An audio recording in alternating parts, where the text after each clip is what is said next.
All right, today we're diving into the 1967 Six-Day War. Now, this was a conflict so unbelievably swift and decisive that it literally redrew the map of the Middle East, all in less than a single week. So, the big question, right? How was an entire war fought and won in just 6 days? Well, that's exactly what we're going to break down. We'll explore the key moments and the incredible strategies that led to one of the most stunning military outcomes in all of modern history. Okay, so to really get a grip on this war, you can't just jump into day one.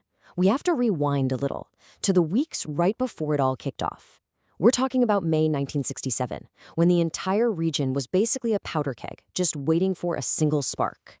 And believe me, things escalated incredibly fast. It's like watching a series of dominoes fall, one right after the other. It all started on May 13th with this piece of false intelligence from the Soviets. They claimed Israel was massing troops on the border. That one bit of bad info, it set everything off. Egypt immediately moves its army into the Sinai. Then, just a few days later, they tell the UN peacekeeping forces to pack up and leave. And then comes the big one. On May 22nd, Egypt blockades the Straits of Tiran. This was huge. It was essentially an economic stranglehold on Israel. So, by the time we get to June 4th, Israel's government feels backed into a corner, and they make that final, fateful decision to go to war. Now, just take a look at these numbers. I mean, on paper, this should have been an open and shut case. A swift victory for the Arab coalition, no question. The combined forces had way more than double the number of troops. And when you look at the heavy hardware, the tanks, and the aircraft, the advantage was even more massive. The odds, well, they were just overwhelmingly stacked against Israel. So, what do you do when you're facing those kinds of seemingly impossible odds? Well, Israel's plan was to do something completely audacious. Their entire strategy hinged on one single, secret, preemptive strike. It was called Operation Focus, and the goal was simple, but incredibly bold.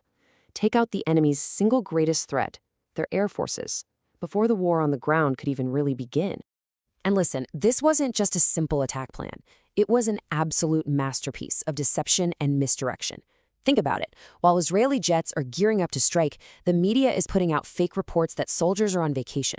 Their intelligence guys even managed to damage a U.S. tracking antenna just to make sure the whole thing stayed secret. The pilots, they had no idea what was happening until just 5 hours before they took off. Everything, and I mean everything, depended on total, absolute surprise.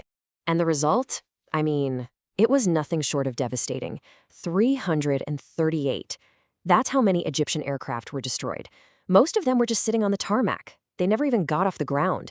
In the first 3 hours of the war, just 3 hours, Israel had pretty much won control of the skies. And then you see this number, and the contrast is just absolutely staggering. Israel lost only 19 planes.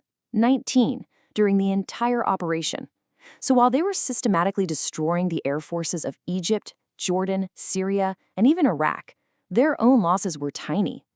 This wasn't just a victory in the air. It was total air dominance.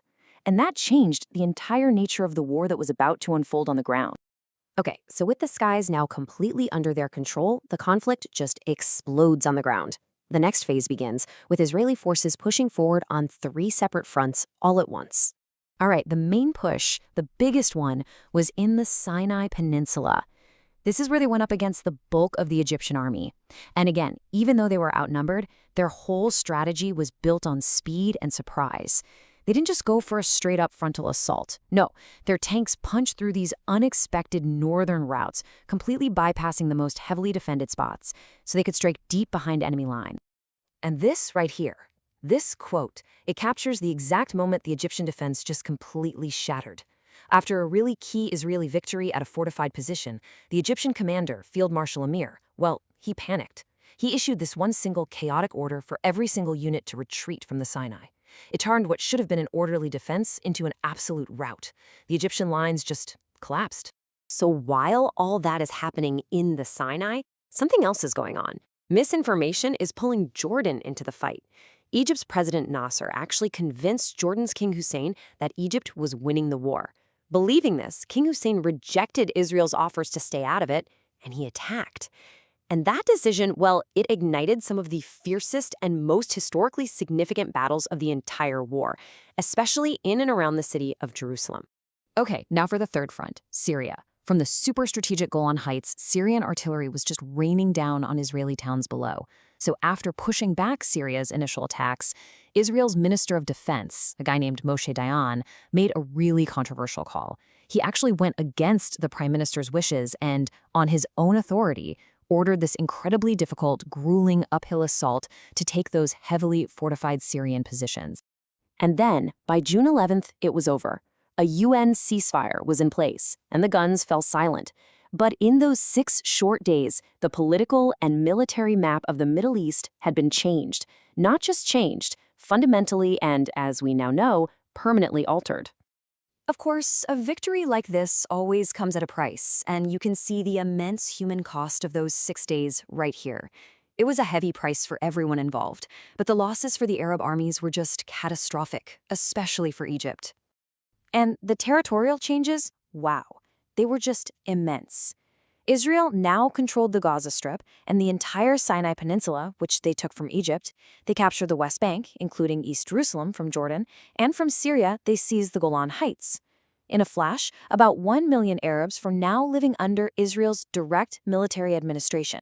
So, when you look at all of this, it's really no surprise that military historians almost universally call this a decisive victory. And the key takeaway here is that it wasn't just that one surprise air attack that won the war. It was the whole package. Superior intelligence, much better preparation and training for their troops, and really bold, effective leadership, all the way from the top down. And that really brings us to the final lingering thought here. The war itself might have only lasted 6 days, but its consequences, they've lasted for decades. It ignited conflicts, occupations, and debates that are still shaping our world right now. Which leaves us with a really big question, one that is still far from settled. What was truly won and what was truly lost?